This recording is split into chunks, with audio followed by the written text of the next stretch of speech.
Dudes, what's up? I'm Tim Collum coming at you from Speed Demon Power Sports, where good things are afoot. Nathan's little brother Shane got himself a bike. We got him the motor. More on that in a bit.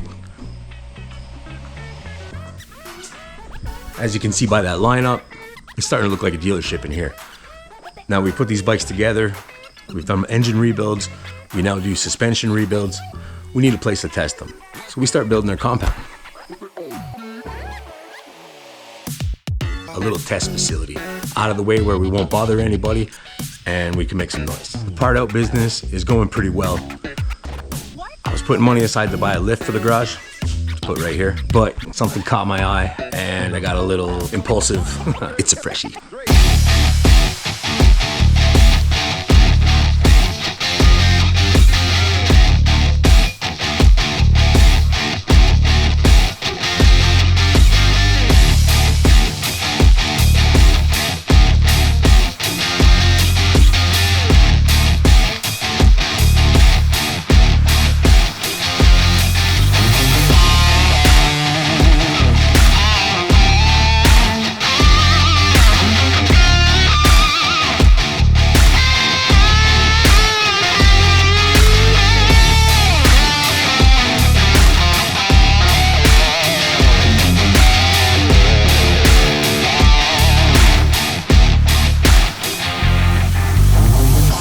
Now with the plastic off the bike, not only because I'm replacing it with a whole Acerbis kit. Got it sitting right here. Yeah, you like it? Brand new kit right there because it's affordable. They came quick. It was like 3 days it was delivered.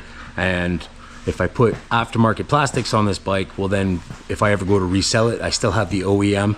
It's a little bit special because it's the 50th anniversary bike. I ordered a new seat as well. It comes with this beautiful blue seat, the Kawasaki. It's kind of like that retro style. These are the plastics. The new set's gonna go on to protect those and I kind of style it the way I want to. But before we do that, since the bike is all stripped down, it's a perfect opportunity to dig in and make sure everything's okay. Now the dealership told me this thing is good to go.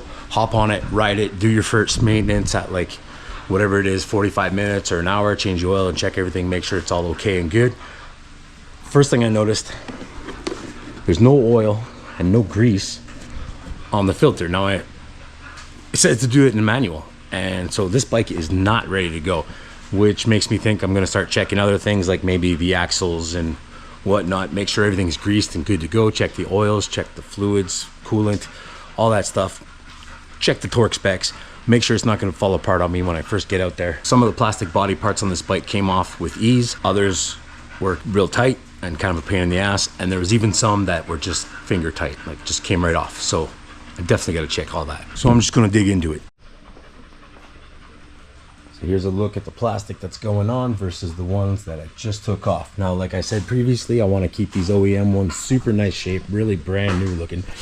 That way, if I ever decide to sell the bike, that's cool. And then by putting these ones on, they're aftermarket, they're Acerbis, affordable. They get destroyed, I'm not so upset. Plus it adds a bit of the style that I want to put on the bike. I used to run my bikes with all black plastics on it, then I stopped doing it, got bored of it, got over it, and then this bike showed up. That's Shane's bike. He put that YZ250R engine in it that we had, more on that later. And I kind of like the black styling again, so that's why I went like with the half black. And I'm also really into the retro stuff, so maybe to go along with this Supercross inspired 450R, I might do a split fire build with this one. So I'm gonna go through the entire bike with the manual, check all the torque specs, starting from the front wheel up and all the way back. Gonna try to cover everything. I'm gonna write it all down on this fancy little paper here, bright green like the Kawasaki, and then I'm gonna put it on the wall next to where I parked the bike. That way every time I come back from a ride or anything like that, I could just refer to that thing, that list, and know what I'm doing. I think this is hard. She said don't call my phone on Friday night, but I never did listen. So I'ma hit you now on a FaceTime, and I know you won't miss it. Girl, I know you waited till ain't know for me. You only wanna talk to the stove with me. Things didn't work in the past life. That doesn't that's right. She said, stop it. You always let me down when I want you. I can't help it, but I can't let you forget me, me, me. Won't let you forget me, me, me. Girl, I take back all the lies and the side. Girl, I try. Let's remember all the times that we did have. And the times I made you laugh when you sat up on my lap. And the borders wasn't packed cause of COVID. Back and forth we go, that ain't all she wrote. We got ways to go now. Yeah, you tried moving far, I tried moving on. I can't let you forget me. She said, stop it. You always let me down when I want you. I can't help it, but I can't let you forget me, me, me. Won't let you forget me, me, me. On its journey to the Atlantic Ocean. Bearing and the axle's greased, everything's back in place. I'm gonna tighten up these pinch bolts here. You're supposed to torque them to 15 foot-pounds. And we wanna make sure that the axle is sitting straight in the forks. Lock up the wheel. That jolt should level everything out, torque the pinch bolts and the axle. Some spokes were definitely looser than others, but now the front end's pretty much locked in. We're gonna start moving our way up the suspension. Now, like I said, I'm not adjusting. Hey, take it easy, dog. Which makes it tough to film. I'm not changing anything suspension wise. I'll maybe bleed the forks by releasing this little screw up here. That's a maintenance thing. Adjust the handlebars. I might bring them forward because these have two positions. I'm a tall guy. I need as much room as I can get in there.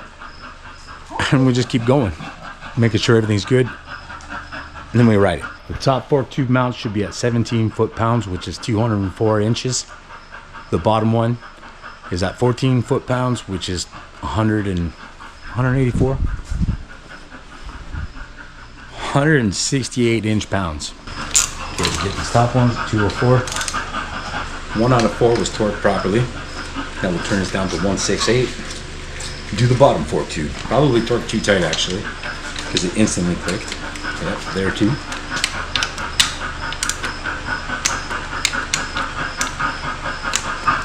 Yeah, that's probably a little too tight. At this point, I was thinking about taking the top of the clamp off to adjust the neck bearings, tighten them up a little bit because I find it is very loose. Will you stop? Look at this. It's crazy. She's too excited. She wants to go play. I would take that off and tighten it up to give it some sort of stabilization because I took it for a little 2-second ride and it feels real loose and real crazy. So I want to tighten that up, but I do not have the proper tool for this nut. And I don't want to start smashing on it with a hammer because I intend on keeping this bike for years and years and years. So I'm going to have to order that tool and then we'll get back to that one a little bit later on. I could probably get away with riding a little bit with that. It's not as aggressive as like wheel bearings and wheel axles, which is why I grease those. So now I'm going to play around with the handlebars a bit. I got this little trick where we kind of loosen up the brake and the clutch lever. That way if I do go down, if I wipe out, they'll move and they won't snap everything. They won't break. And then also I'm going to move my bars maybe up a little further because like I said, it's a good setting for a taller rider and I'm definitely a taller rider. I'm going to cook through it real quick, taking the T-wrenches and just snugging everything up, make sure everything is snug. It doesn't have to be super tight. Most of these engine casings, they only take like 7 to 9 foot-pounds of torque to put them down. I'm going to check the specs on the motor mounts because that apparently has some sort of deal with the rigidity of the frame. It could make it real tight or real loose and flex or not flex. So that's got something to do with the way it rides. Check all the bolts engine-wise, exhaust-wise, tail, suspension. And then probably pull off the back wheel, grease all that too, oil my chain, and then finish off with my air filter, which was not oiled and not greased. Oh, I checked the oil, that's all good. Coolant's fine, all the fluids are good. Brakes are good. Rock and roll.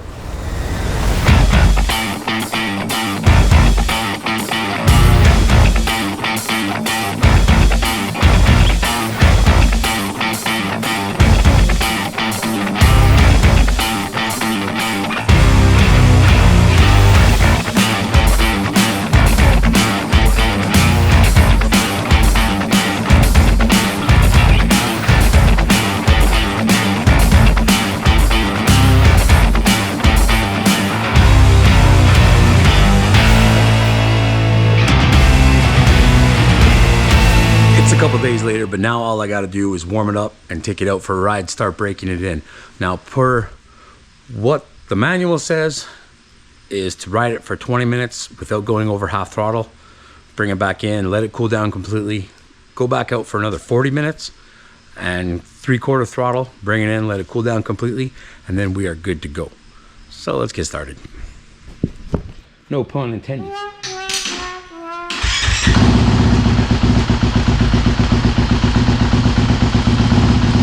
Fuel injection and electric start home.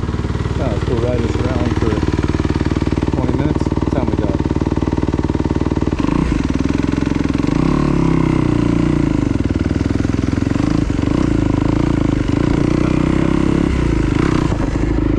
Still full, baby.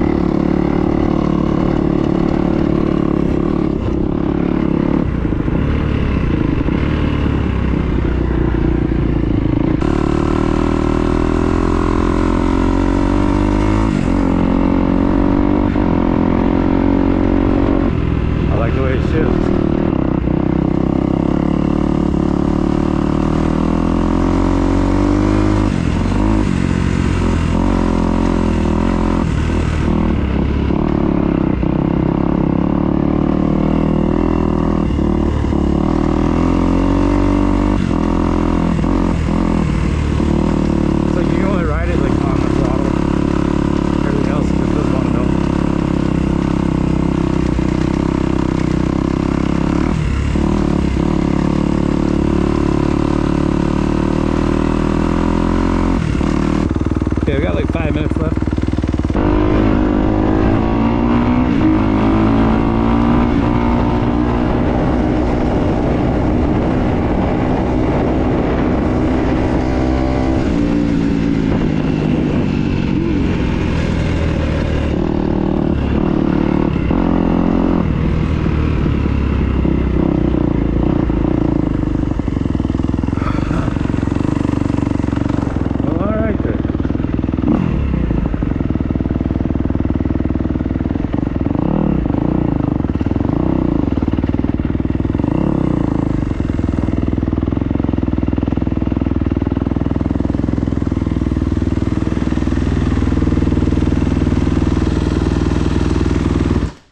Oh, first dirt.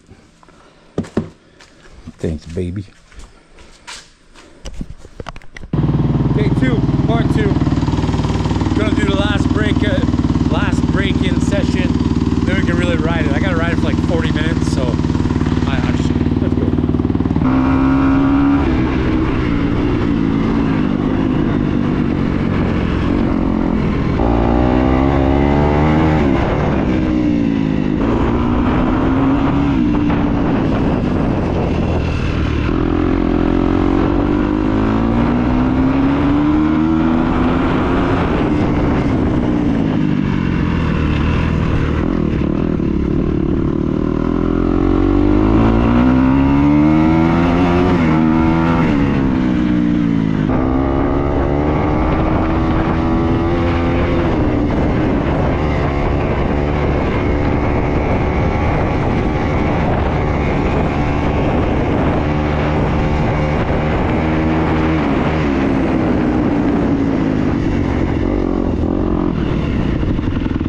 And that's a wrap on that one. Now, change the oils, all that stuff, creature comforts. I might change the grips, bar position, stuff like that. Siphon, this is hard.